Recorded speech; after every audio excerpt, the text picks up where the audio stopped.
슬퍼하기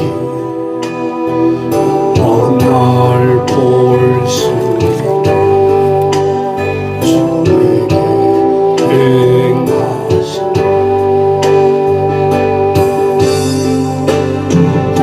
호산나 호산나 죽임 당한 어린 양 호산나 호산나 예수 다시 사신 다 건너야 이 손에 제시켰네 이제 주의 사랑 나를 향해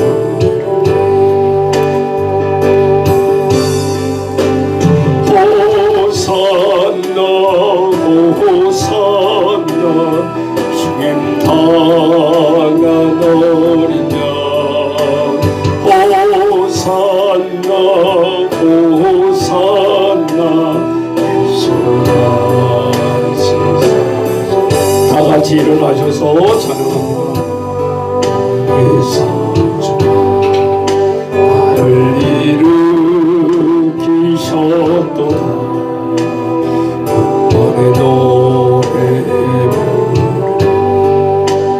예수 자유 주시네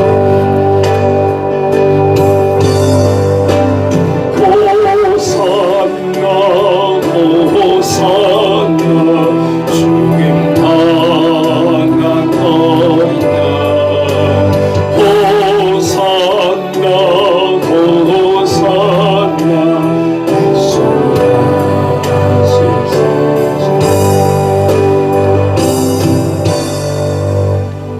전능하사 천지를 만드신 하나님 아버지를 내가 믿사오며 그 외아들 우리 주 예수 그리스도를 믿사오니 이는 성령으로 잉케 하사 동정녀 마리아에게 나시고 본디오 빌라도에게 고난을 받으사 십자가에 못 박혀 죽으시고 장사한 지 사흘 만에 죽은 자 가운데서 다시 살아나시며 하늘에 오르사 전능하신 하나님 우편에 앉아 계시다가 저희로서 산 자와 죽은 자를 심판하러 오시리라.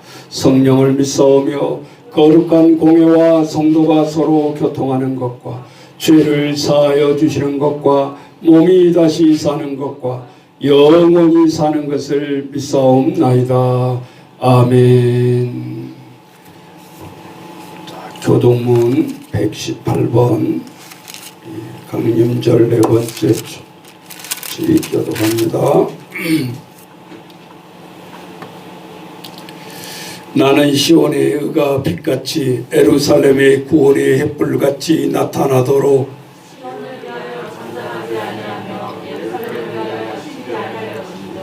이방 나라들이 내 공의를 묻 왕이 다 내 영광을 볼 것이요 너는 또 여호와의 손의 아름다운 관 내 하나님의 손의 왕관이 될 것이라.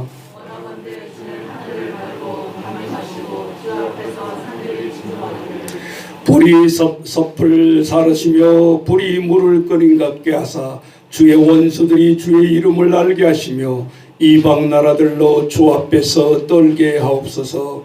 그래서 왕님하사 우리가 생각하지 못한 두려운 일을 생각하시던 그때 산들이 주 앞에서 진동하였사오니 주 외에는 자기를 낭망하는 자를 위하여 이런 일을 행한 신을 옛부터 들은 자도 없고 귀로 들은 자도 없고 눈으로 본 자도 없었나이다. 아멘. 우리 집사님 기도하시면 나오시고 찬양단 빨리 나오셔요.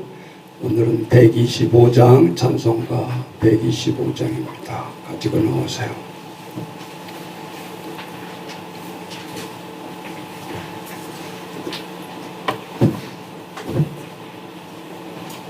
기도하시겠습니다. 기도하시겠습니다. 할렐루야. 참 사랑이 많으신 하나님 아버지, 오늘 복된 주일 추운 날씨에도 불구하고 주님 인도하시어 예배할 수 있게 하시고 기쁨의 자리로 나오게 하시니 감사드립니다.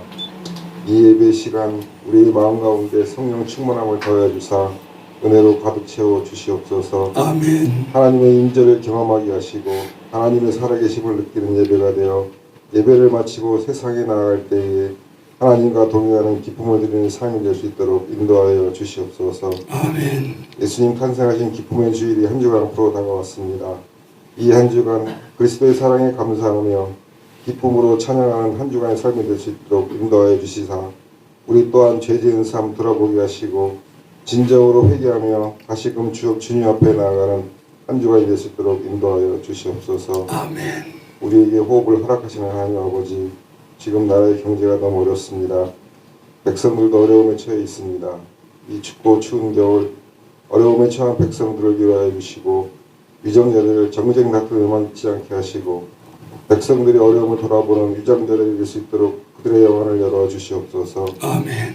백성들을 채찍질할 것이 아니라 백성들의 처지를 이해하며 백성들에게 다가가는 정치를 할 수 있도록 주님 위정자들을 이끌어 주시옵소서. 아멘. 이 시간 평강재단과 기반 예배를 위해 기도드립니다.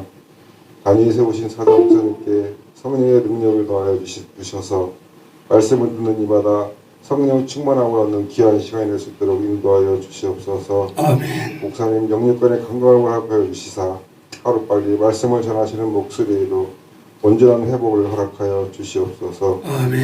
평강의 기관들 이 지역사회의 온전한 방주가 되게 하시고 이곳에 속해 있는 어린 영혼부터 연로하신 영혼까지 이곳에서 마음과 육신의 참 힘을 얻는 기관들로 인도하여 주시옵소서. 아멘. 기관들을 이끌어 가시는 선생님들을 위로하시고 그분들의 헌신이 주님의 이끄심에 있사오니 힘을 주시고 복된 삶으로 인도하여 주시옵소서. 아멘. 이 예배 가운데 참석하지 못한 청년들이 있습니다. 현재 처한 여러 가지 상황 가운데 있더라도 주님의 이끄심을 온전히 믿고 눈물로 기도할 수 있는 삶이 될 수 있도록 인도하여 주시옵소서. 아멘. 이 시간 우리들의 찬양을 올려드립니다. 주님 흠양하여 주시옵소서. 아버지. 예배의 시종을 주님께 맡겨오며 예수님의 이름으로 기도드립니다. 아멘. 주여, 우리의 마음을 온전히 회복시켜 주옵시고 아버지, 주님을 기다리는 저희들의 간절한 마음 아버지 주여 이루하여 주시고 성령께서 동행하여 주옵소서. 예수님의 이름으로 기도합니다. 아멘.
하겠습니다. 오늘은 창세기 23장 1절부터 20절까지 김현 전사님 봉독해 주시겠습니다. 사라가 127세를 살았으니 이것이 곧 사라가 누린 횟수라. 사라가 가나안 땅 헤브론 곧 기앗 아르바에서 죽음에 아브라함이 들어가서 사라를 위하여 슬퍼하며 애통하다가 그 시신 앞에서 일어나 나가서 헷 족속에게 말하이르되 나는 당신들 중에 나그네요 거류하는 자이니 당신들 중에서 내게 매장할 소유지를 주어 내가 나의 죽은 자를 내 앞에서 내어다가 장사하게 하시오. 헷 족속이 아브라함에게 대답하여 이르되 내 주여 들으소서. 당신은 우리 가운데 있는 하나님이 세우신 지도자이시니 우리 묘실 중에서 좋은 것을 택하여 당신의 죽은 자를 장사하소서. 우리 중에서 자기 묘실에 당신의 죽은 자 장사함을 금할 자가 없으리이다. 아브라함이 일어나 그 땅 주민 헷 족속을 향하여 몸을 굽히고 그들에게 말하여 이르되 나로 나의 죽은 자를 내 앞에서 내어다가 장사하게 하는 일이 당신들의 뜻일진데 내 말을 듣고 나를 위하여 소할의 아들 헤브론에게 구하여 그가 그의 반머리에 있는 그의 막벨라 굴을 내게 주도록 하되 충분한 대가를 받고 그 굴을 내게 주어 당신들 중에서 매장할 소유지가 되게 하기를 원하노라 하네. 헤브론이 헷 족속 중에 앉아있더니 그가 헷 족속 곧 성문에 들어온 모든 자가 있는 데서 아브라함에게 대답하여 이르되 내 주여 그리 마시고 내 말을 들으소서. 내가 그 밭을 당신에게 드리고 그 속의 굴도 내가 당신에게 드리되 내가 내 동족 앞에서 당신에게 드리오니 당신의 죽은 자를 장사하소서. 아브라함이 이에 그 땅의 백성 앞에서 몸을 굽히고 그 땅의 백성이 듣는 데서 에브론에게 말하여 이르되 당신이 합당히 여기면 청하건대 내 말을 들으시오. 내가 그 밭값을 당신에게 주리니 당신은 내게서 받으시오. 내가 나의 죽은 자를 거기 장사하겠노라. 에브론이 아브라함에게 대답하여 이르되 내 주여 내 말을 들으소서. 땅값은 400세겔이나 그것이 나와 당신 사이에 무슨 문제가 되니까 당신의 죽은 자를 장사하소서. 아브라함이 에브론의 말을 따라 에브론이 헷 족속이 듣는 데서 말한 대로 상인이 통용하는 은 400세겔을 팔아 에브론에게 주었더니 마므레 알 막벨라에 있는 에브론의 밭 곧 그 밭과 거기에 속한 굴과 그 밭과 그 주위에 불린 모든 나무가 성문에 들어온 모든 헷 족속이 보는 데서 아브라함의 소유로 확정이 된지라. 그 후에 아브라함이 그 안에 사라를 가나안 땅 마므레 막벨라 밭 굴에 장사하였더라. 이와 같이 그 밭과 거기에 속한 굴이 헷 족속으로부터 아브라함이 매장할 소유지로 확정되었더라. 아멘. 자, 지리적인 표시가 나오고 창세기를 지금 23장 읽어도 잘 우리 아이들도 들어오지 않을 그런 내용들도 있습니다. 간단히 요약하자면 아브라함과 사라가 기근이 왔을 때 살아보려고 애굽에 갔다가 개망신을 당했잖아요. 아내를 누이라고 속여가지고 애굽 왕이 침실에 취했다가 내뱉은 꼴이 됐잖아요. 너 왜 속이고 네 아내를 누이라고 나에게 속였냐.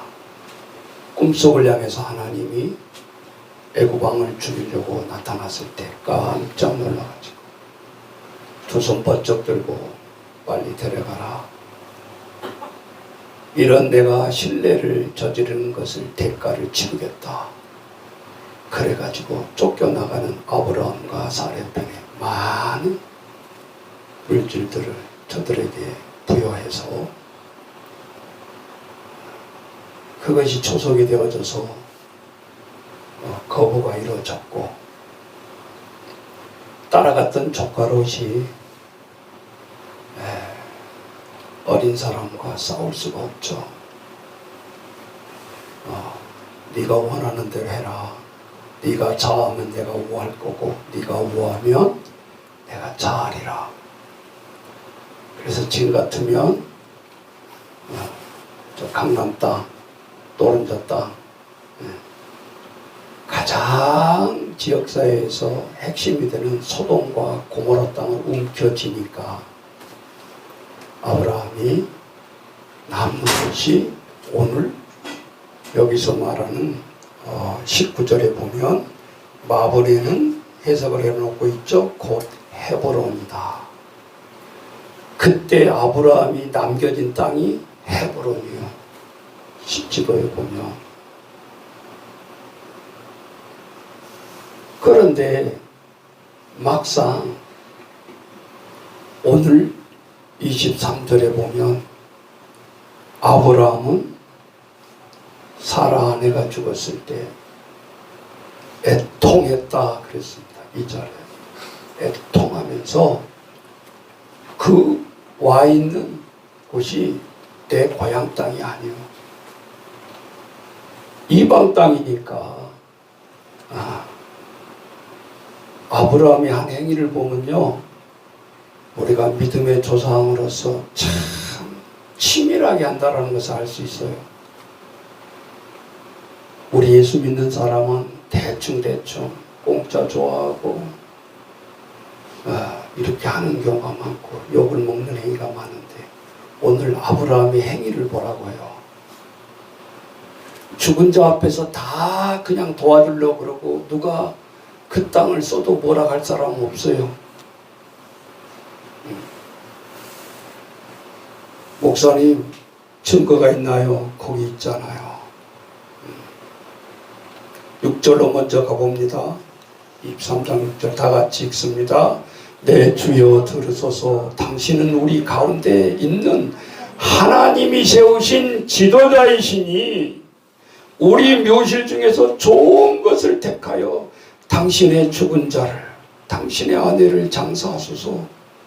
우리 중에 자기 묘실에 당신의 죽은 자 장사함을 금할 자가 있다 없다? 없을 것입니다.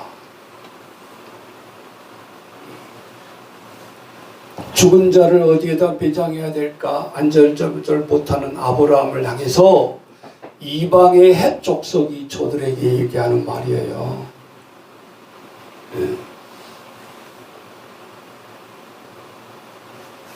그런데 7절에 이어서 아브라함이 일어나 그 땅 주민 헷 족속을 향하여 몸을 굽히고 지금 죽은 자의 누구예요? 아브라함은 상주잖아요. 상주. 그런데 저들에게도 7절의 행위를 보면 그 이방인 주민 헷 족속을 향해서 몸을 굽혔다. 그 말.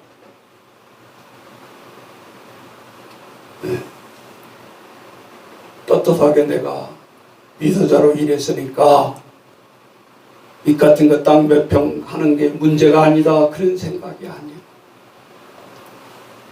오히려 저들에게 겸손의 모습으로 머리를 굽히는 거예요. 계속해서 몸을 굽히고 있어요. 아브라함의 태도를 보십시오.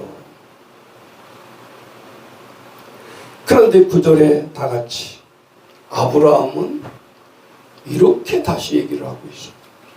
그가 그의 반머리에 있는 그의 막벨라 굴을 내게 주도록 하되 충분한 대가를 받고 그 굴을 내게 주어 당신들 중에서 매장할 소유지가 되게 하기를 원한다. 아브라함이 당당하게 내가 땅의 대가를 치를 것이다.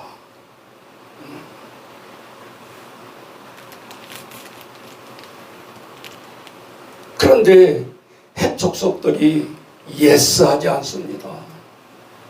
오늘 보니까 돈의 액수 나오고 있어요. 400세겔. 그 돈을 헷 족속이 받느냐 안 받느냐의 문제가 아니에요. 서로 겸손으로 밀고 당기고 아니 괜찮습니다. 또 나오잖아요. 11절 다 같이 시작. 내 주여 그리 마시고 내 말을 들으소서. 내가 그 밭을 당신에게 드리고 그 속의 굴도 내가 당신에게 드리되 내가 내 동족 앞에서 당신에게 드리오니 당신의 죽은 자 당신의 아내를 장사하소서. 아브라함이 막벨라 굴 그 한 몇 평 되는 거를 요구했는데 오히려 이방 땅 헷족속은 뭐라고 얘기합니까? 막벨라 굴뿐만 아니라 그 주의 많은 땅도 취하소서. 당신의 아내를 장사하소서. 12절에 아브라함이 이에 그 땅의 백성 앞에서 몸을 또 굽히잖아요.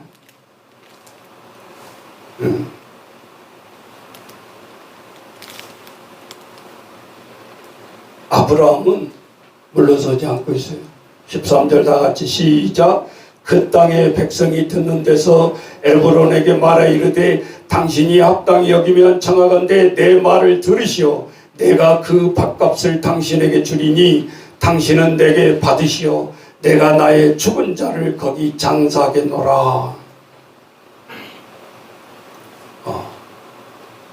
겸손의 사양도 지금 보니까 아니죠. 또 이제 실제적으로 그런 식으로 일을 처리하는 아브라함이 아닌 것을 볼 수 있습니다. 15절 보세요. 다시. 내 주여 내 말을 들으소서. 땅값은 은 400세겔이나 그것이 나와 당신 사이에 무슨 문제가 되리까? 당신의 죽은 자를 장사하소서. 아브라함이 에브론의 말을 따라 에브론이 헷족속이 들은 데서 말한 대로 상인이 통용하는 은 400세겔을 따라 에블론에게 주었더니 이제 뭐예요? 인증하는 확증 매장지가 되어지는 것입니다. 자, 스토리가 그렇다고 말이에요. 이 말이 무슨 스토리인지를 핵심을 알고 우리가 하나님 말씀을 봐야 되지 않겠어요? 자, 전체 20절까지 읽어보니까 한 아브라함의 믿음의 조상 사레의 매장지가 없어서 자기 지금 고향 땅도 아니고 안절부절 못하는 가운데 어떻게 하나님의 믿음의 백성들이 행해지는가라는 거예요. 그래서 오늘 아내 사라의 죽음과 매장지를 준비하는 아브라함 이렇게 제목을 정했던 것입니다.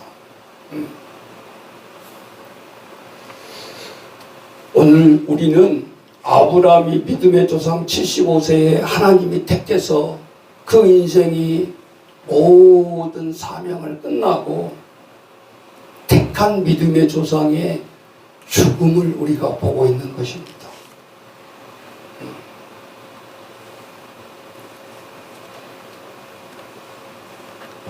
심리학에도 보니까 우리가 인생을 살다가 가장 큰 스트레스는 뭘까요? 1위가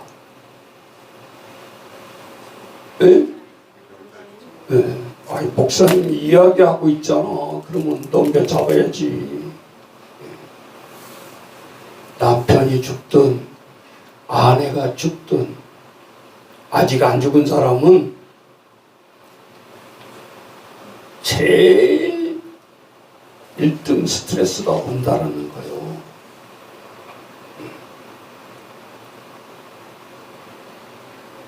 그러니까 아무리 미워도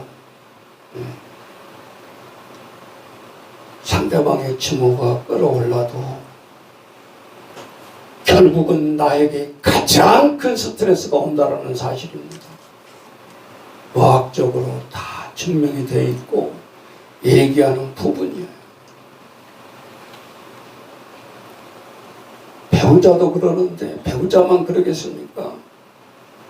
배우자의 죽음이 1등 스트레스지만 아마 자식도 1등 스트레스가 아닐까. 말을 안 해서 그렇지. 목사님은 나이를 얼마 안 먹었는데도 이제 한 60 먹었으니까 60 넘었으니까 이제 좀 먹었다고 해야 되는데, 그런데 너무 어렸을 때부터 죽음을 너무 많은 상처를 봤어요.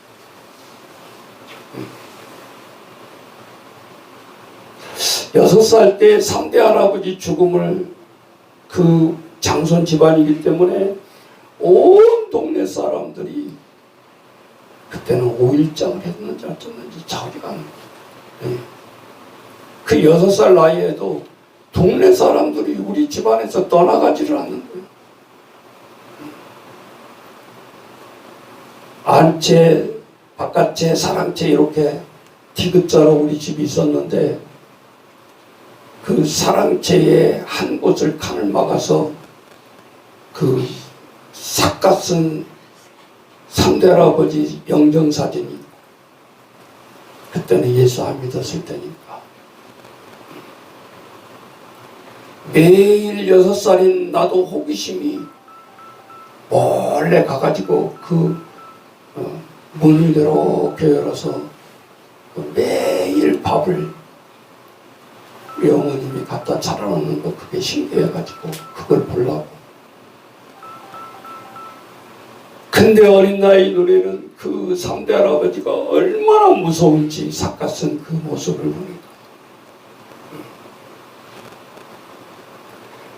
요즘 돌이켜보면은 그때는 슬픔도 기쁨도 정확한 구별을 못하는 6살 나이라, 우리 6살 또래들도 그렇게 많이 왔어요. 그러니까 슬픔이라는 그 감정보다는 뭡니까? 사람들이 많이 오니까 우리 집이 잔치집인가, 좋기만 한 거예요. 절부지 없는 6살. 그런데 그 안방에 들어갔더니 마지막 나가는데 지금도 어린 나이에도 각인이 돼가지고 지워지지가 않아요. 3대 할아버지 그 관을, 고모들, 할아버지, 아버지 막 통곡해서 우는 것이, 이게 좋은 일은 아닌가 보네. 6살 나이에. 아무것도 기억이 잘 안 나는데 그 한 가지 분명한 사실은 평생의 머릿속에 각인이 됩니다.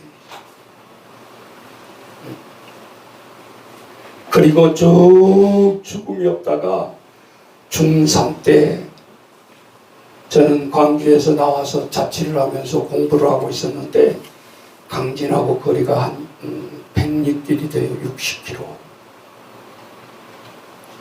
그런데 수업 시간에 갑자기 담임 선생님이 빨리 내려가라는 거야. 할아버지가 위급하다, 너를 찾고 있다. 그런데 요즘처럼 차가 많이 다니는 시골길이 아니라 비포장 도로고 하루에 3번 정도 버스가 다니는 그런 마을이에요. 그러니 공영버스 터미널에 나와도 그 시간대를 맞춰서 가야 되니까 중3 때에 이 엄청난 충격을 받으니까 공부가 잘 안 되죠. 그런데도 할아버지가 헐떡거리는 그 모습을 생각하면서 시골을 내려가는데 늘 할아버지와 좋은 추억이 생각이 나고 그 미운 마음은 전혀 없죠. 스트레스를 받는 엄청난 상황이었는데도 그게 스트레스는 또 모르고, 그리고 그 위기를 또 넘깁니다. 끝까지 공부도 포기하지 않고 더 이를 안 강물고 공부를 하면서 지냈던 것 같아요. 그러면서 고등학교를 졸업하고 서울의 대학에 올라왔을 때 또 대학교 3학년 때 위기가, 죽음의 고비가 닥치는 겁니다. 아버지의 죽음, 53세 아버지의 죽음. 8남매의 쉬운 셋의 죽음은 아버지라기보다는 엄청난 스트레스 속에서도 무엇을 어떻게 해야 되는지 방황과 갈등과 많은 어려움이 찾아옵니다. 이게 온전히 공부가 된다는 것은 거짓말이죠.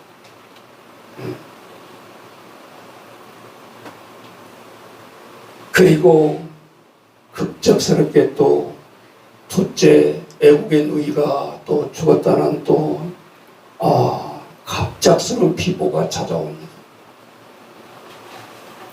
그 6월을 비행기 타고 한국에 와서 더 저희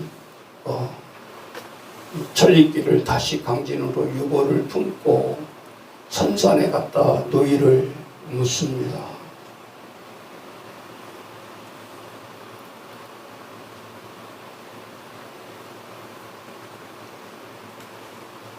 또 조금 있으니까 겨울에 저 제주도 계신다는 할머니가 또 돌아가셨다고 그래요. 그게 또 그 시닥거리를 합니다. 가서 보니까 다시 고향 강진으로 비행기에 관을 싣고 또 선산으로 가기 위해서 그 절차를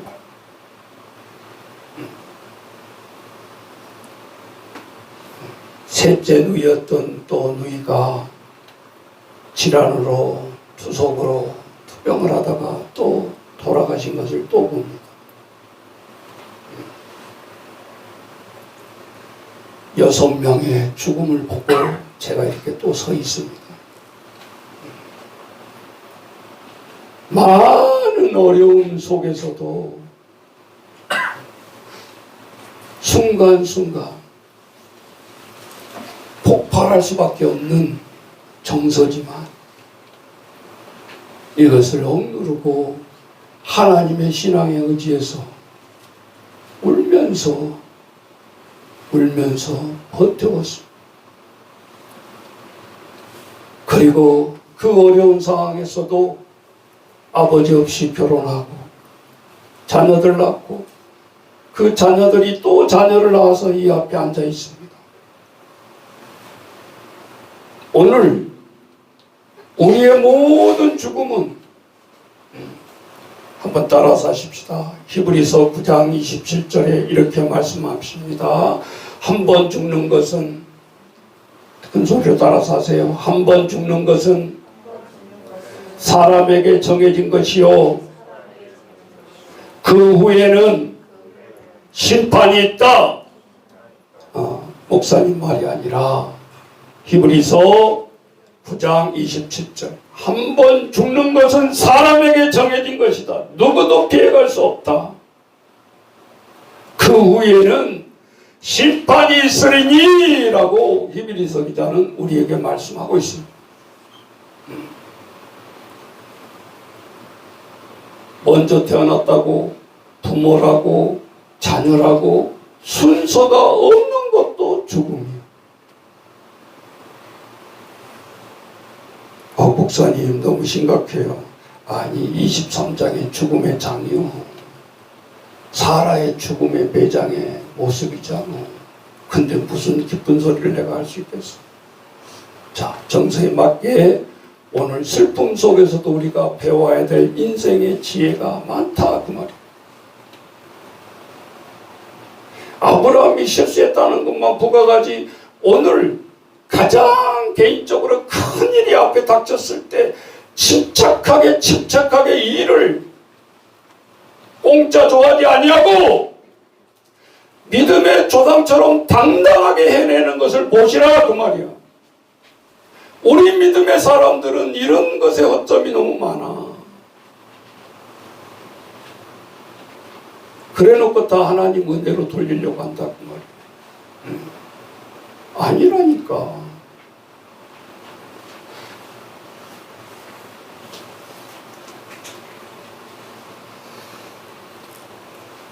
우리가 이 누구에게 다가오는 우리가 죽음이지만 피해보고 연장해보고 하려고 몸부림치지만 문제는 더 더 좀 오래 사는 것이 중요한 것이 아니고 하나님이 오시는 그날까지 우리가 어떻게 이 땅을 살고 우리가 어떻게 마무리를 해야 될 것이냐라는 거예요. 자, 우리 성경에서 많은 사람들이 믿음의 조상으로 이 창세기까지만 해도 많은 사람들이 왔다 갔습니다. 아담 죽었어요, 살았어요? 당연히 죽었지, 뭐 하는 거죠.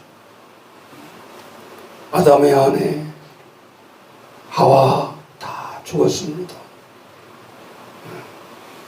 노아의 부부 자녀들 8사람 다 식구들 하나님이 의인으로 불렀지만 이 지구상에 지금 없습니다. 다 불러가셨습니다. 오늘 세 번째 아브라함입니다. 우리의 믿음의 조상으로 왕의 계보를 이었던 다윗도 죽고 마지막 우리의 예수 그리스도의 마지막 족보 예수 그리스도도 이 땅에서 죽으셨죠. 다만 부활하셨습니다. 유일하게 그분만이 죽음에서 부활하신 우리의 모든 믿음의 조상들을 볼 수 있습니다.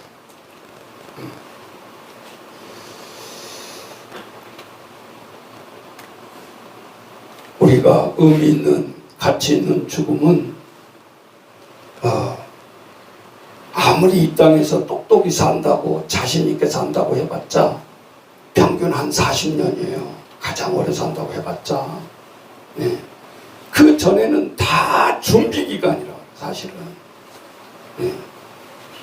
그것도 엄밀한 의미에서 공적음으로 묻는다고 하면 40년도 안 돼요. 한 30년. 그것이 우리가 공적으로 움직이는 활동 기간이다. 그 말.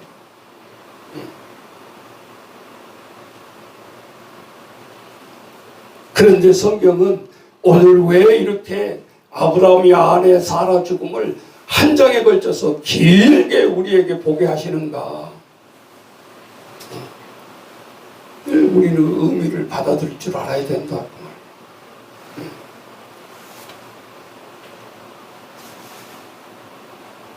오늘 사라의 양력을 보면 이삭을 90세에 내 뱃속에 있겠다 했는데 거부했죠.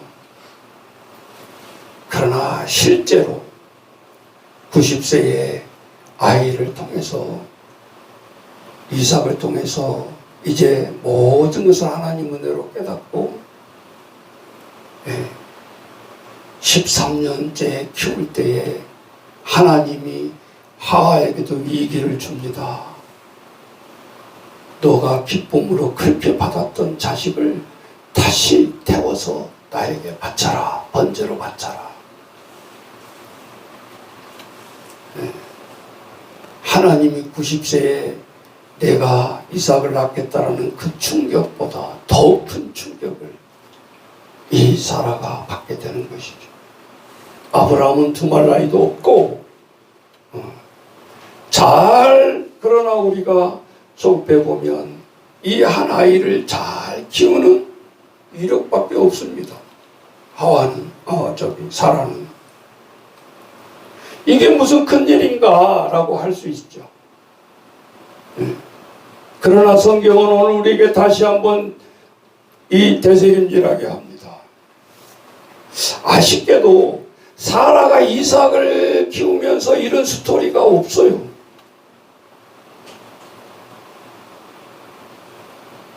오늘 앞에 22장에 보면 사라를 모리아산에 태우러 갈 때도 사라가 나오지를 않고 있어요.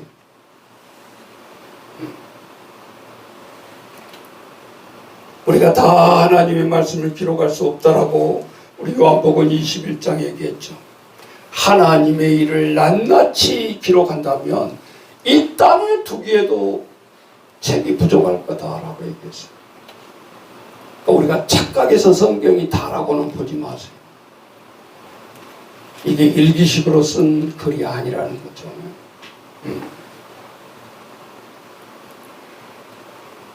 그래서 사라가 오늘 그런 내용은 전혀 없지만 무엇을 보면 알 수 있느냐?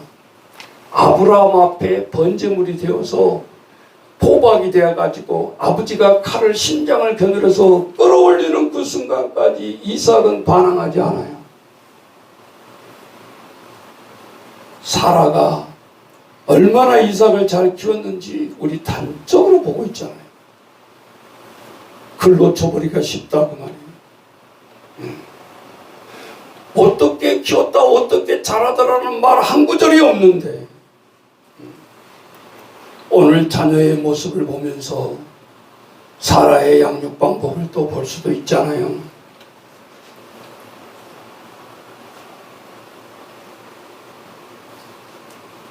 그것이 의미 있는 삶이다.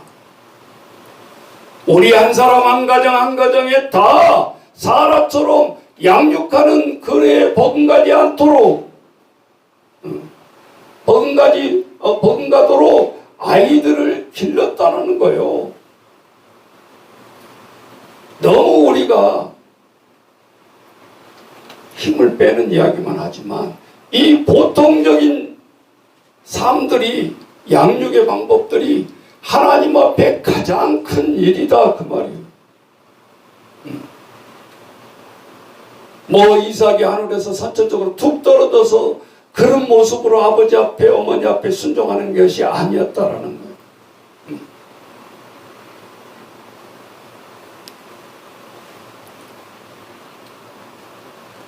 예수님은 이 땅에 오셔가지고 병자도 많이 고치시고 기적도 많이 일으키시고 한 번씩 설교하면 5,000명, 10,000명씩 몰려다니면서 하나님 앞에 숭호하면서 들었던 이 땅의 사역자이기도 하시잖아요.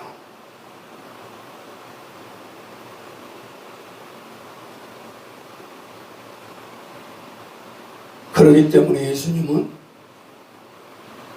여우도 굴이 있는데 나는 머리둘 굴이 없다 그랬어요.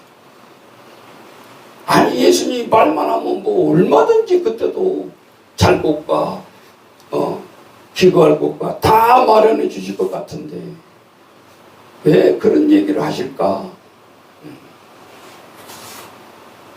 깊이 생각해 보니까 목적이 분명한 사람은 이 땅에 그렇게 미련을 가질 필요를 안 느끼는 거야.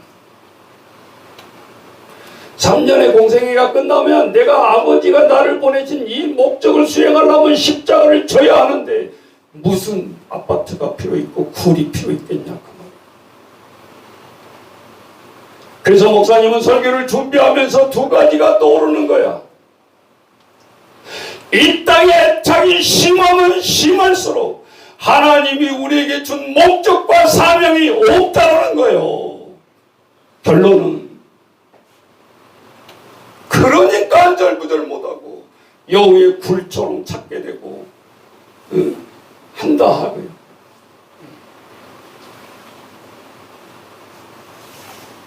똑같은 인간의 땅으로 오셔가지고 왜 요구를 안 하셨을까요?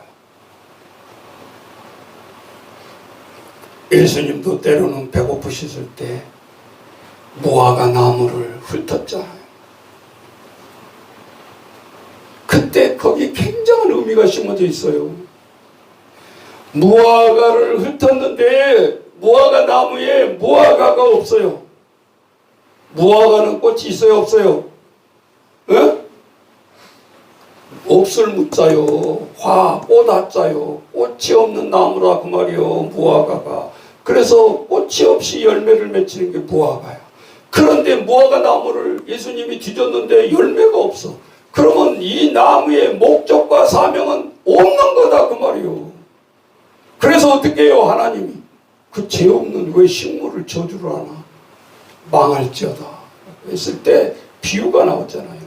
그 즉시 그 무화과 나무가 말라버리고 이 아까운 나무 예수님 왜 저주를 내렸지? 그렇게 생각하지 말고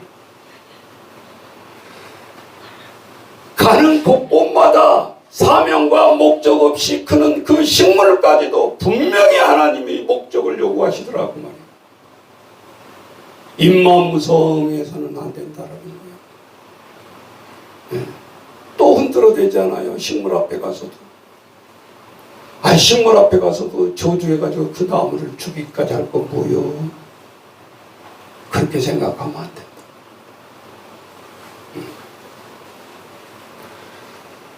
여러분, 우리가 사도행전에 보면 2장에 보면 7 집사를 임명하게 나옵니다. 교회의 질서를 잡아가기 위해서 성령을 속이고 사람들이 그 자리에서 성전에 떠나오다가 직사를 하고 두 부부가 아나니아와 삽비라가 죽습니다. 너 왜 하나님 앞에서 거짓말하냐?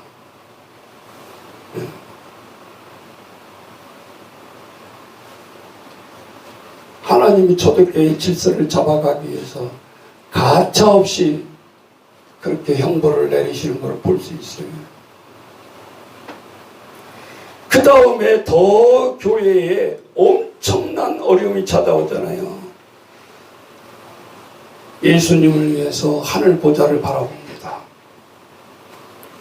그 7 집사 중에 스데반이 하늘 보좌를 보게 되죠.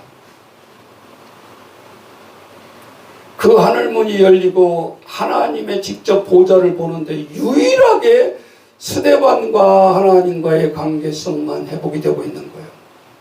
다른 사람 눈에는 보이지가 않아. 돌들이 막 쏟아져 돌 무덤 밑에도 스데반 집사는 그것을 막고 그 자리에서 순교를 합니다. 반항하지 아니하고 마치 어린 양이 끌려가서 도살장에 끌려가서 반항하지 못하고 죽어가듯이 우리 내용들을 되새김질 해보세요. 뭐 도망가지 못해서 막 그 순간에도 붙들려 가지고 도망치지 못해서 가만히 있었던 게 아니다 그 말이에요.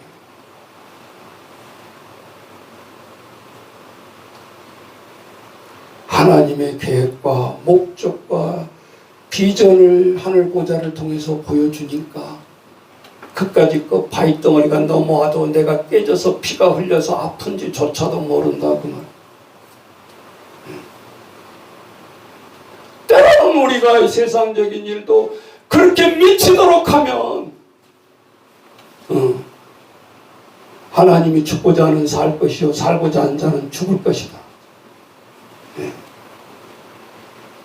우리가 이런 생각을 해보잖아요. 어차피 한 번은 죽는 인생까지 거 이래볼까 저래볼까 해볼까만 하다가 아무것도 해보지 못하고 맥없이 죽어가는 인간보다는 그런 도전의 생각이 좀 들지 않습니까? 사람마다 다 달란트와 은사가 다 다를 수 있습니다. 사도 바울은 그렇게 예수 믿는 사람을 몰랐기 때문에 잡아다가 예수 믿는 사람들을 핍박하다가 그 사람의 달란트는 가말문의 소설 중에서 지금 같으면 학자 집안입니다. 이성이 움직이지 않으면 절대 믿지 않는 집안이다 그 말이에요. 그런데 그 예수를 다메섹 도상에서 만나고 모든 인생의 목표가 바뀝니다.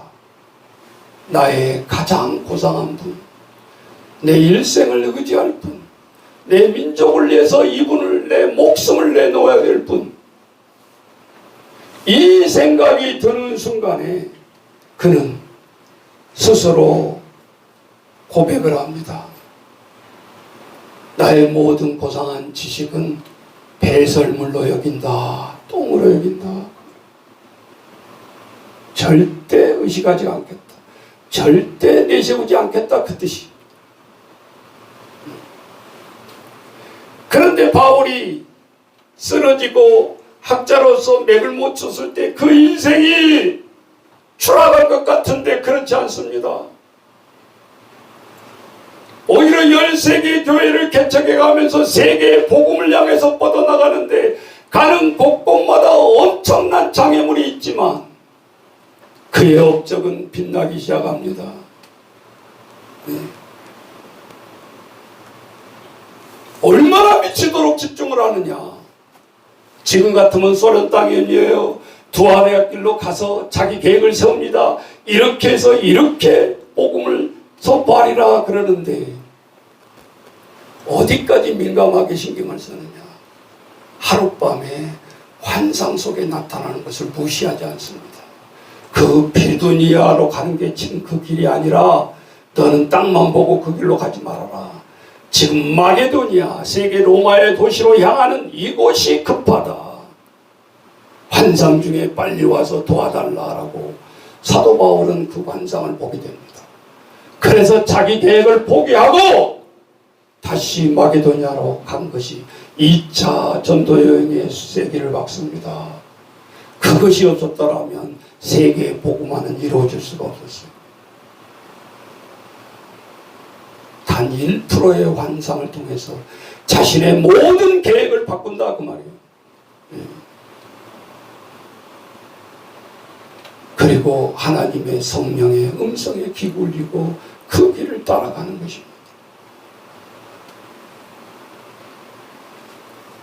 어떤 설득도 아니고 문서로 보내는 것도 아니고 하나님의 영성 훈련을 통해서 하나님 영안이 열려졌을 때 내 인생의 목표를 무엇을 해야 되는지 나아갔다 그 말이에요. 그러면서도 복음을 전하면서도 너무너무 몸이 안 좋았던 거예요. 말씀 기억해 보세요. 눈이 썩어서 보름에 견딜 수가 없는 거예요. 우리는 눈에 티가 하나 들어가도 그거 빼지 않고서는 일을 못 하잖아요. 눈의 안질이라는 것은 성경이 주석에 자세히 보니까 눈에 고름이 차서 썩어져 가는 병이야. 그 모습을 가지고 복음을 전하려고 하는데 누가 그걸 알아두겠어요. 그런데 하나님이 이해가 안 돼요. 그런 사람을 빨리빨리 기억적으로 고쳐가지고 하나님의 복음을 전하게 해야지. 하나님의 돌아온 답은 내 은혜가 족하다. 너는 네 속에 그 흔적이 있어야 복음을 강하게 할 수 있다. 네 아픔이 있어야 복음을 강하게 전할 수 있다. 하나님은 매정하게도 단칼에 거절을 하시잖아요.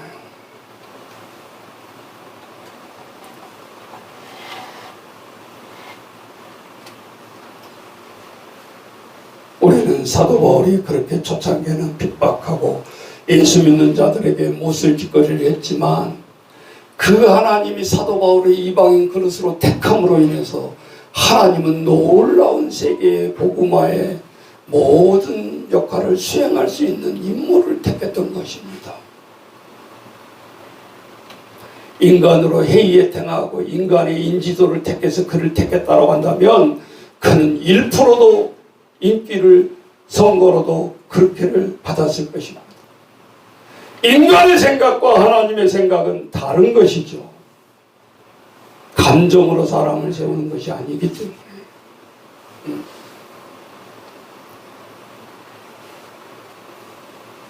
그래서 오늘 창세기 23장 2절에 보면 오늘 헤브론에서 이 사라가 죽어서 슬퍼서 애통해요. 아브라함이 눈물도 안 흘리고 옆에서 삐죽해가지고 그렇게 서 있는 것도 아니고 자녀를 위해서 아내를 위해서 죽는 것을 통해서 애통해하는 것은 아름다운 것입니다. 자식들 앞에서 눈물을 안 보이려고 눈을 삼키면서 꼭 참고 그 장례를 지켜보는 대부분의 아내와 남편들이 있습니다. 그러나 장지를 떠나간 그 이후부터는 그 고독감이라는 것은 이루 말할 수가 없습니다. 평생을 죽을 때까지 삭히지 못하고 애통해하면서 죽어가는 것이 배우자입니다. 그리고 질병이 빨리 찾아올 수 있습니다. 사랑의 면역력을 잃어버렸기 때문에 어떤 보약을 먹는다가도 잘 지켜지지가 않습니다. 그래서 더 믿음을 돈독히 써야 되고 믿음을 가져야 돼. 언젠가는 그곳에 가서 다시 만날 것을 기대하면서 이를 악물고 배우자가 한편에 하지 못했던 것을 더 열심히 마무리를 해가면서 자식들 앞에 굳건히 마무리를 해야 된다는 것이 우리 부부들의 마음이다, 그 말이에요.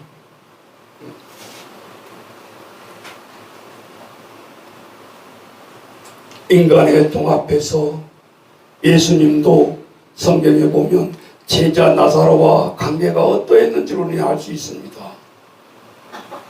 예수 그리스도도 나사로야 나사로야 나사로야 하면서 울부짖었던 것을 기억을 해보십시오. 하나님의 아들도 이 땅에 와서 제자와 같이 사역하면서 나사로와의 관계가 어떠했는 것인지를 알 수 있다, 그 말이에요. 예수님도 울부짖었다, 그 말이에요.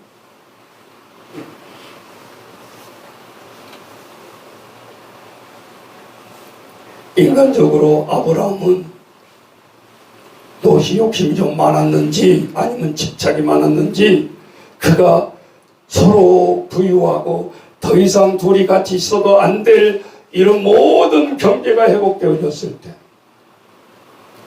두말하지 않고 소돔과 고모라 땅을 택하고 롯은 떠나갔던 것을 볼 수 있죠. 그 떠나간 후에 아브라함의 고독이라는 것을 이루 말할 수 없었을 것입니다.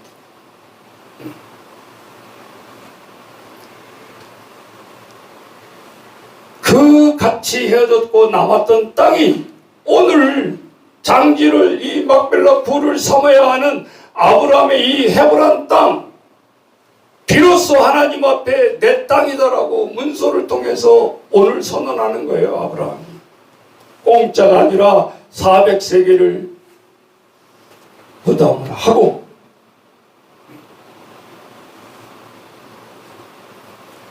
오늘 우리들의 삶 속에 성경을 읽으면서 우리는 믿음의 조상이 무슨 행위만 볼 것이 아니라 오늘 죽음의 마무리하는 행위를 보라고 말이에요. 얼마나 철저하게, 공짜 좋아하지 않냐고 철저하게 잘 회개 처리를 하는 오늘 믿음의 조상을 우리가 볼 수 있습니다. 로마서 6장에 보면 우리의 죽음은 죄로부터 온다 그랬습니다. 로마서 6장 23절 여러분 잘 기억하시죠? 죄의 삭은 뭐다? 사망이다. 하나님의 은사는 그 다음이 더 중요해요. 그리스도 예수 우리 주 안에 있는 영생이다 그랬어요. 죽음이 아니라. 죽음의 삭은 사망 맞아요. 그러나 우리 주 안에 있는 그리스도의 안에 있는 하나님의 은사는 영생이다 그 말입니다. 죽음에 일축되지 마십시오. 어떻게 우리는 죽음을 맞이하면서 이제 나가야 되는가 더 중요합니다. 창세기 23장 3절 4절에 보세요. 매장일을 도와주었던 해족서 나는 이방인의 나그네다. 한 리더자로서 의시되고 당연히 요구한 것도 아니고, 우리가 사도 바울도 그런 모습을 볼 수 있잖아요. 내가 너희에게 구할 수도 있고 충분히 요구할 수도 있는데 내가 그러지 아니하는 것은 너희를 위함이다. 내가 자비량으로 하는 것은 그런 이유가 있다. 물론 어렸을 때 용보도 부탁하고 하기도 했어요. 그러나 사도 바울의 본심의 마음을 읽을 때는 그게 아니었어요. 그래서 장만기를 도왔던 거예요. 낮에는. 오늘 우리들이 하나님의 리더자들이 어떤 모습이어야 되는지도 우리는 알 수 있잖아요. 사람들은 자기가 주제 파악을 못할 때가 있습니다. 자기가, 우리가 어떤 자리에 올라가면 자기가 똑똑한 줄 알아요. 그 자리가 높기 때문에 높은 것입니다. 대통령 자리가 그 사람이 높은 게 아니라 그 자리가 높기 때문에, 국민을 대표하기 때문에 그 자리가 높은 것이고 다 두려워하는 것이고 다 위험이 있는 것이다 그 말이에요. 근데 기간이 끝나고 땅으로 내려와 봐요. 위대한가요? 잘못하면 감옥 밖을 갖다 매일 떨고 있는 게 그 자리예요. 자기가 높은 것이 아니죠.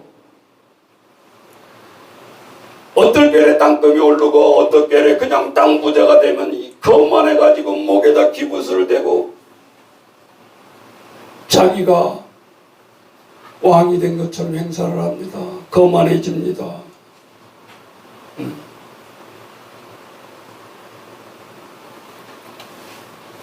실패했다고 반대로 너무 그렇게 기죽지 마세요. 정말 이 시대에 힘든 우리 소상공인들 노력 안 해서 실패했다고 합니까? 아니잖아요. 거의 80, 90%는 인위적이죠. 이 질병이라는 거. 모든 환경적인 요소. 열심히 일 안 하고 빈둥빈둥 놀다가 깡통 찬 사람들이 아니다 그 말이요. 그러니까 무시해서도 안 되는 것이죠. 우리가 잊어버리지 말아야 될 것은 자리가 높은 자리에 앉아있든 낮은 자리에 있든 자기가 성공했든 실패했든 그것이 아니라 아까 얘기했잖아요. 예수님이 마지막 일을 기억했기 때문에 너희들은 머리 둘 곳이라도 있지만 나는 머리 둘 곳도 없다. 여우도 짐승 새끼도 자기 굴을 찾고 자기 굴을 마련하는 것인데 인자는 머리 둘 곳이 없다. 패배의식으로 말한 게 아니다. 거기다 대놓고 오늘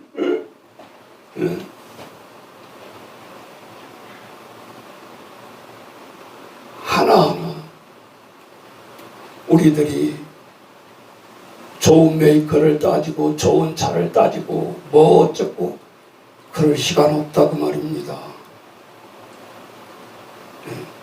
우리에 맡겨진 사명이 너무 작기 때문에, 시간이 작기 때문에 본질은 따라 세웁시다. 우리는 나그네, 말만 나그네가 아니고 시적인 단어 나그네 아니에요. 우리 같이 저 하버드에서 그렇게 80이 넘어서 월드컵도 빨간 티 입고 그렇게 응원하던 우리 권사님들 생각납니까? 아들이 국민은행 지점장이었잖아요. 그런데 하나 네세 가지 안 했습니다. 오히려 어떻게 하면 목사님을 도와드릴 수 있을까? 그 가까운 곳에 드리면서 늘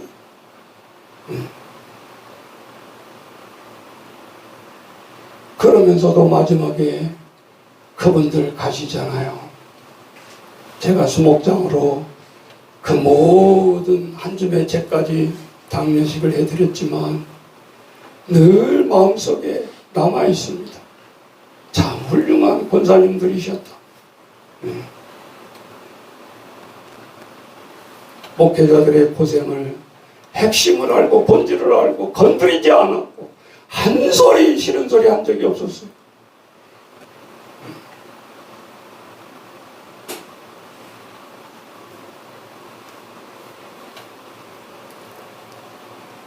아브라함도 오늘 마지막 때의 애국인의 삶은 우리는 나그네다.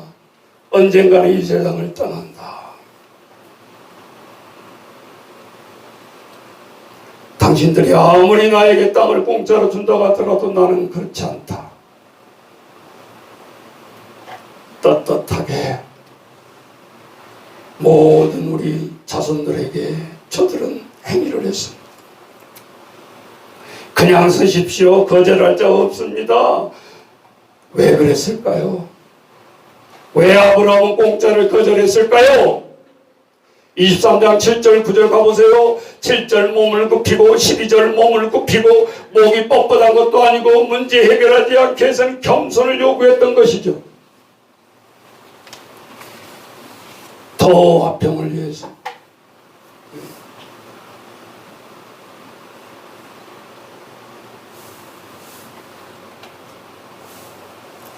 여러분 창세기에 보면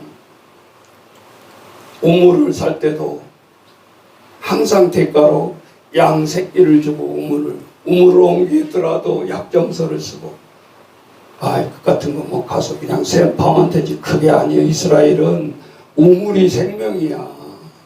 물이 귀하기 때문에. 물이 안 나오면 죽는 거요.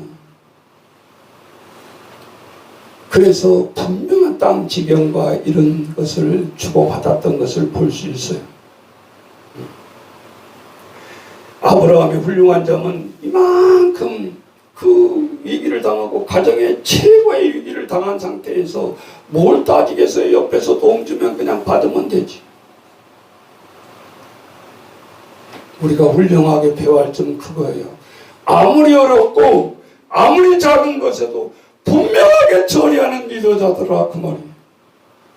내 설교를 하면서도 많은 은혜를 받았어. 아무 내용도 아닌 것 같죠?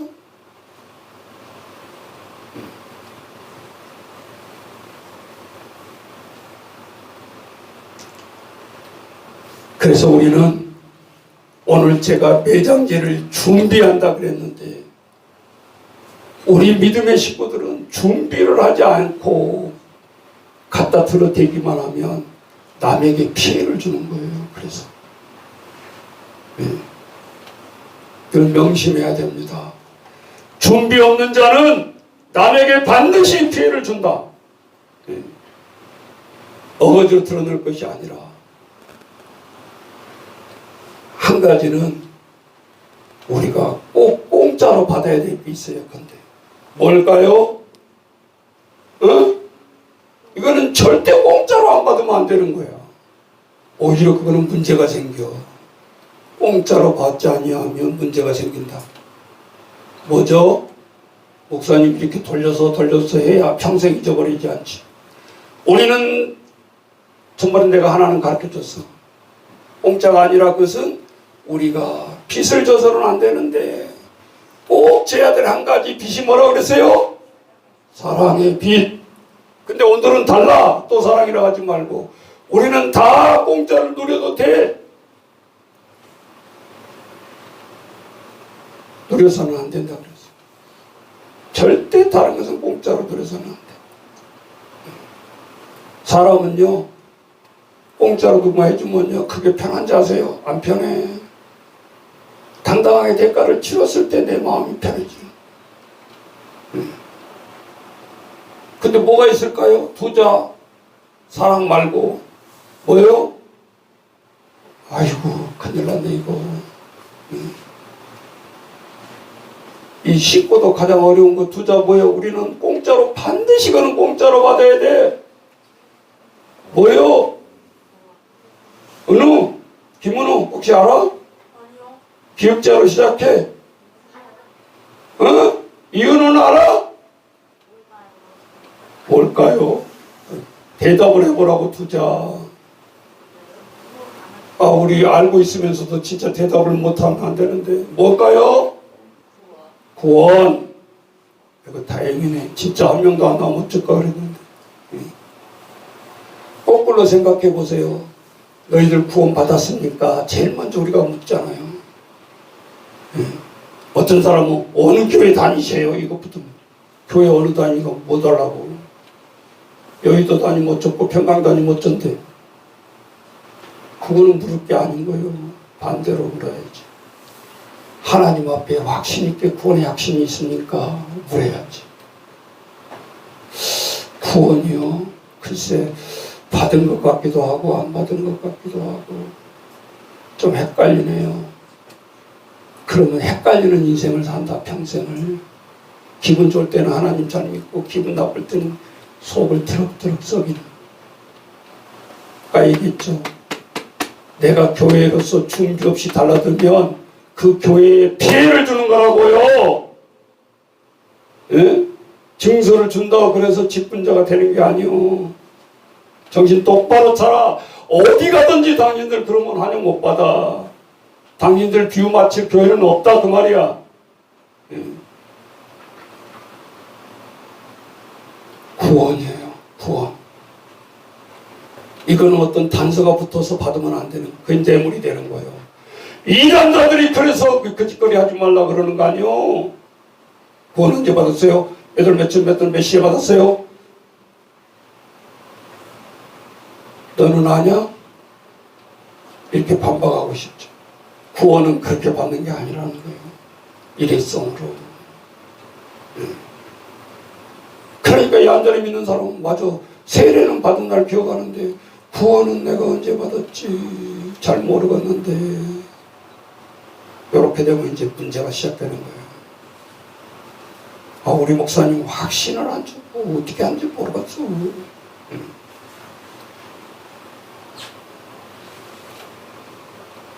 누가 어떤 말을 해서 물어도 틈을 주면 안 된다 그 말이에요. 네. 우리가 염치명분 없이 일을 안 한다 그 말입니다. 네. 예수 믿고 하나님 앞에 구원의 확신은 공짜입니다. 다른 로마서에서는 이것을 믿음의 선물이라고 그래요. 선물. 선물은 대가가 붙으면 안 되잖아요. 그건 뇌물이 되는 것이죠. 내가 이거 한 만큼 당신도 나한테 이거 해.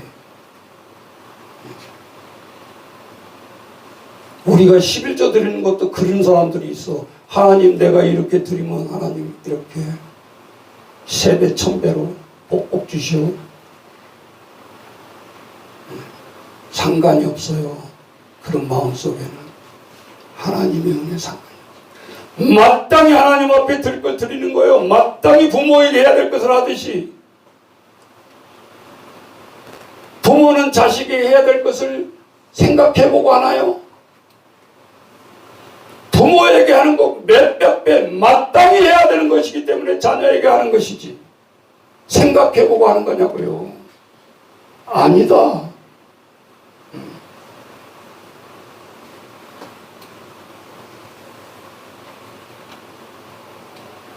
오늘 이 헤브론 땅을 거절하고 아브라함이 버티는 목적은 두 번째 목적이 뭐있냐, 영적인 목적으로 우리가 해석해 볼 수 있어요. 이 헤브론 땅은 오늘 하나님의 약속의 땅에서 도장을 찍잖아요. 400세기를 주고. 그가 그 전에도 늘 평상시에 살아있을 때도 내가 죽으면 이렇게 하리라. 우리 생각과 다르지 않아요.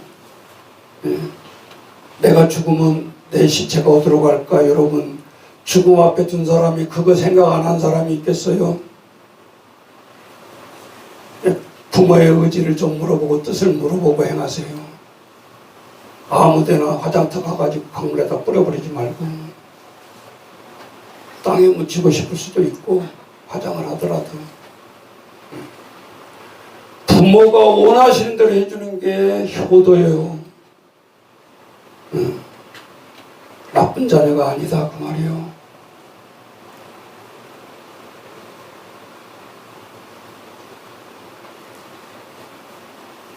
하나님 앞에 오늘 이방인으로서 우리도 다 하나님 나라에 살아가는데 이 하나님의 주신 땅, 이 하나님이 주신 우리 교회, 이 하나님이 주신 내 가정 다시 한번 되새김질 해보세요. 네 둘이 먹고 살아보면 그 땅이 아니요.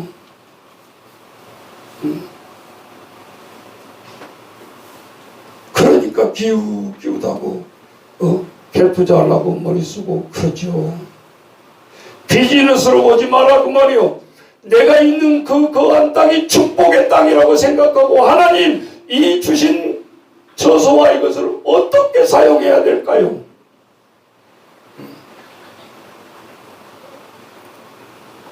언젠가 우리는 다 놓고 갑니다. 나그네입니다. 내가 50년 후에도 있을까요? 어떻게 전개돼야 돼요? 이 평강교회는. 여러분 우리 그 정도는 생각하고 살아야 되잖아요. 아브라함도 묻혔고 이삭도 묻혔고 앞으로 나올 야곱도 이 막벨라굴에서 묻힙니다. 이방 땅에서 그 해골을 오히려 다시 파헤쳐서 본 고향 땅으로 가게 해달라고 그랬잖아요. 이삭이. 그래서 사람이 죽고 나이가 많아지면 고향 땅으로 왜 행한가 그랬는데 성경이 그렇게 하고 있잖아요. 사람은 그 날이 가까워지면 다 고향을 향해서 나도 모르게 고개를 숙인다. 멍청한 것이 아니라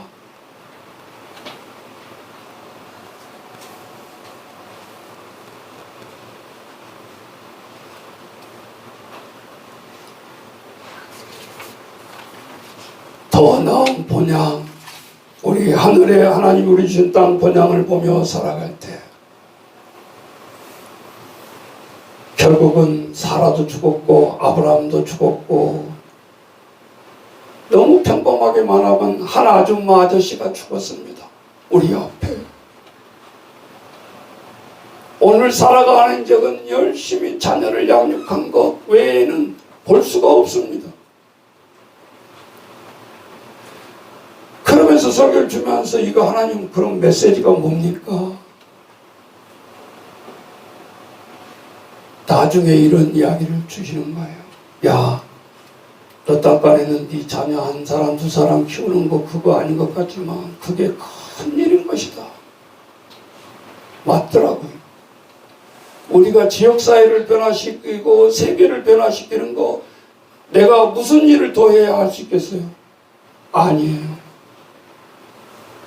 결국은 우리가 낳은 자녀가 해야 될 일인 거예요. 그래서 자녀를 양육하는 것은 가장 큰 일이에요.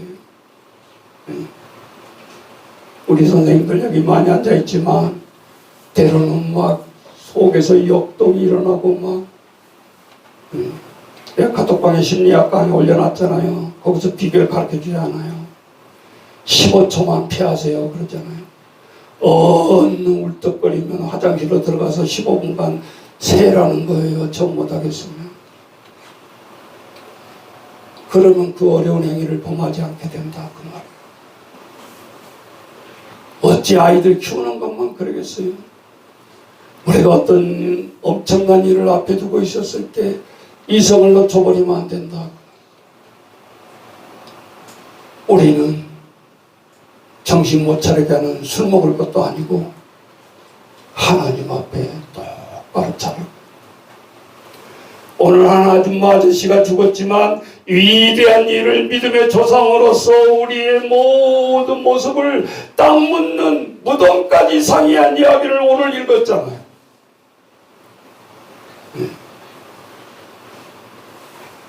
아버지, 우리 가족도 우리 지금 교회도 어려움이 있을 때마다 인간의 감정은 감정이고 하나님 앞에 어떻게 냉철하게 리더로서 나아가야 되는지 오늘 우리에게 주신 은혜가 여러분과 저에게 있으시기를 주의 이름으로 축원합니다. 우리 장세기 우리 할렐루야 잠깐 찬양하십시다. 기도하고 기도하겠습니다.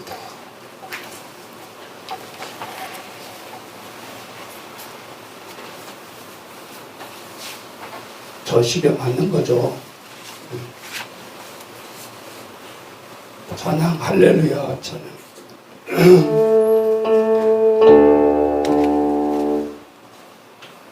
할렐루야 찬양.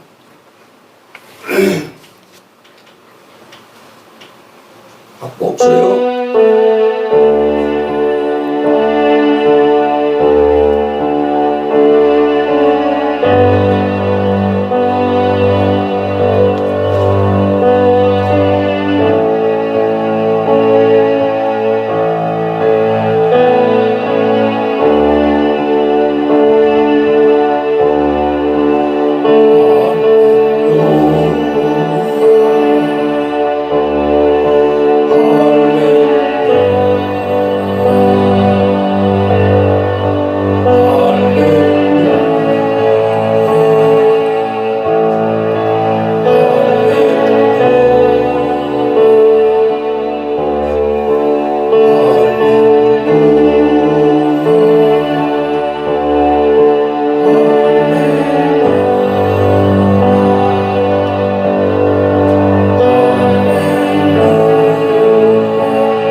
가정들과 우리 직장들로 하나님 앞에 같이 기도합니다.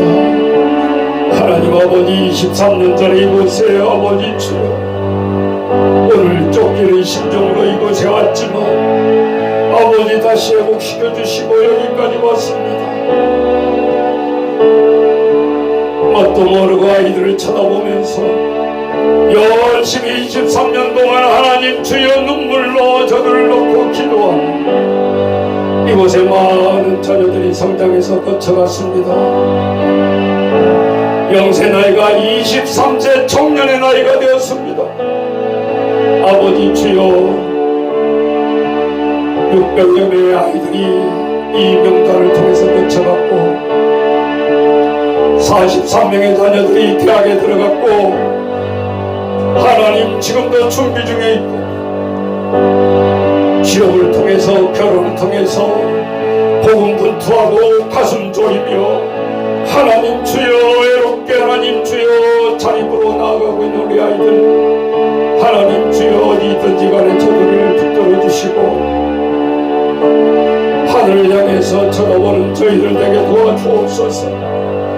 이 순간도 하나님 어디 있든지 간에 아버지 저들의 떨림의 마음을 주옵시고 회개의 마음을 주옵시고 말을 하지 않아도 하나님 앞에 돌아오는 영혼들이 되게 하시고 하나님 저들을 아버지 주여 온전히 인도하는 평생의 아버지 주여 우리의 주인이 되시고 우리 아빠가 되어주시고 아버지 저들을 향해서 아버지 위축당하지 않게 하시고 나아가는 저희들에게 도와주옵소서. 많은 경쟁 사회에서 하나님 주여 힘들고 아파하고 한 구석지에서 저들이 울부짖고 있을 때 하나님 주여 아버지 주여 위로하여 주옵시고 당당하게 나아가는 저희들에게 도와주옵소서. 수천 곳을 돌아다니며 문화의 추억을 쌓았던 추억을 생각하게 하시고 힘이 되게 하시고 하나님의 사랑을 나누는 장이 되게 하시고 진정으로 아버지 주여 가정들을 잘 이끌어갈 수 있도록 하나님 주여 저들에게 은혜를 내려 주옵소서. 하나님 나아가는 저희들에게 도와주옵소서.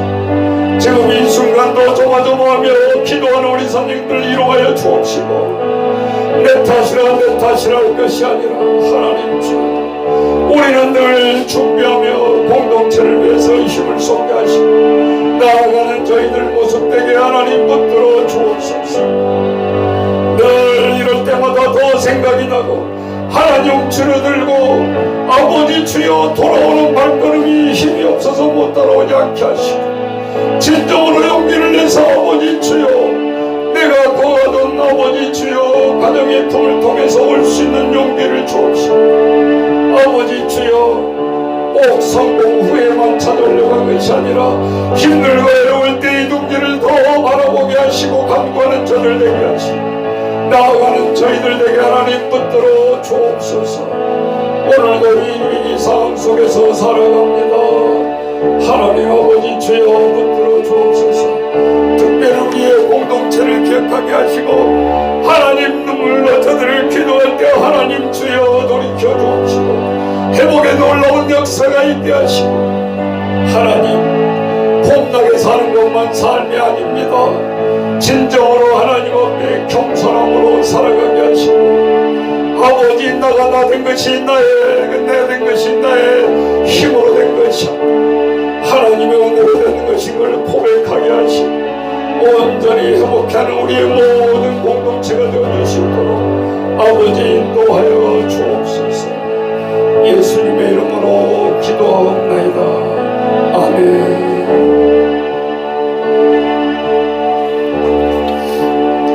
잠깐 강구하겠습니다. 목사님 세례식 잘 준비해서 하실 수 있도록 하고 혹시 세례식 우리 어른들 중에서 안 받으실 분이 있으면 꼭 놓치지 말고 이렇게 바랍니다. 어제 지난주에 우리 요양원에서 세 분 어르신을 명예 집사로 임명했는데 내가 오늘 아침에 또 눈물이 나더라고요. 어르신 기도문 좀 읽으시라고. 목사님 눈이 안 보여요. 한 번 또 얘기했더니 한 번도 잘 안 보인다.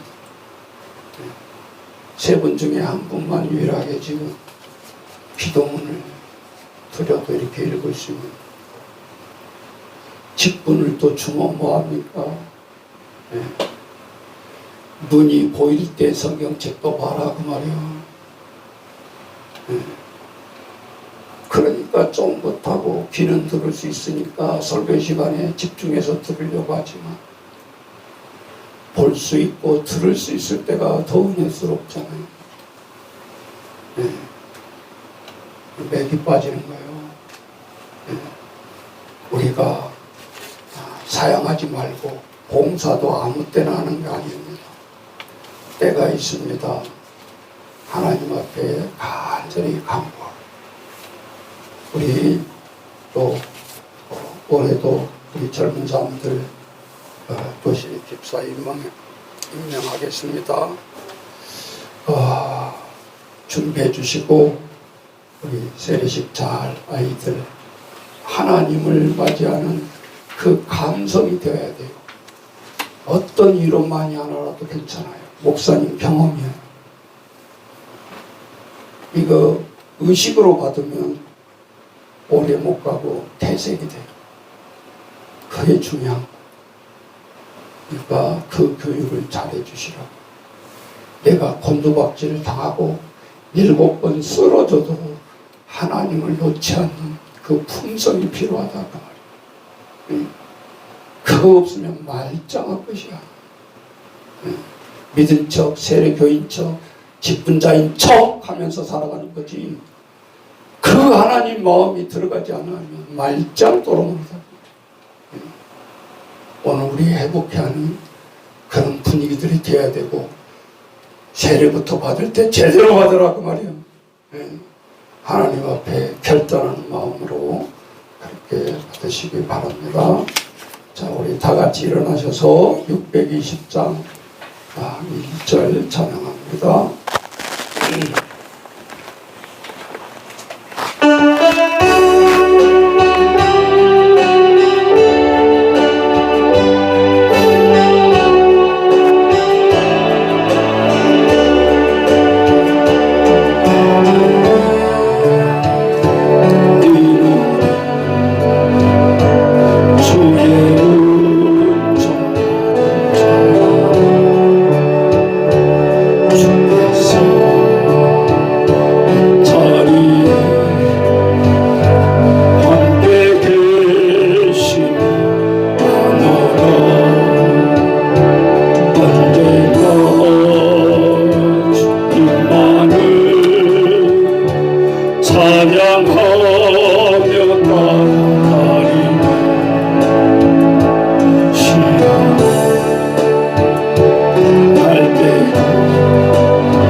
하나님 아버지 감사합니다. 오늘 우리들의 많은 위기를 당하지만 우리의 중심을 잃지 않고 믿음의 조상 아브라함이 우리에게 보여준 아버지 주여 아내의 죽음 앞에서도 당당하게 나가는 믿음의 조상을 바라봅니다.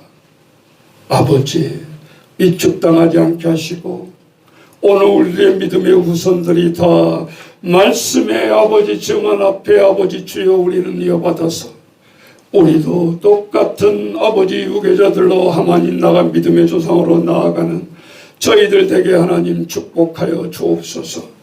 경제도 어렵고 많은 어려움 속에 몸부림칩니다. 세계 속에서 서로 이기주의가 발동을 하고 아버지 주여 자국의 회복을 위해서 지도자들이 너무 힘들어하고 있습니다. 아버지 믿음의 눈으로 위정자들을 돕게 하시고 함께 기도하게 하시고 헤쳐나가는 우리들에게 지혜를 하나님 허락하여 주옵소서. 우리들의 아버지 모든 사업장과 일터가 아버지 주여 어려움을 당하지 않도록 하나님 축복하여 주옵소서. 지금은 주 예수 그리스도와 성령의 교통하심이 오늘 우리들의 어려움을 당해도 할 일을 지혜롭게 잘 찾아서 하기로 다짐하며 이 전을 떠나가는 우리 모든 평강교회 성도들 머리에 영원토록 함께 하시기를 축원하옵나이다. 아멘.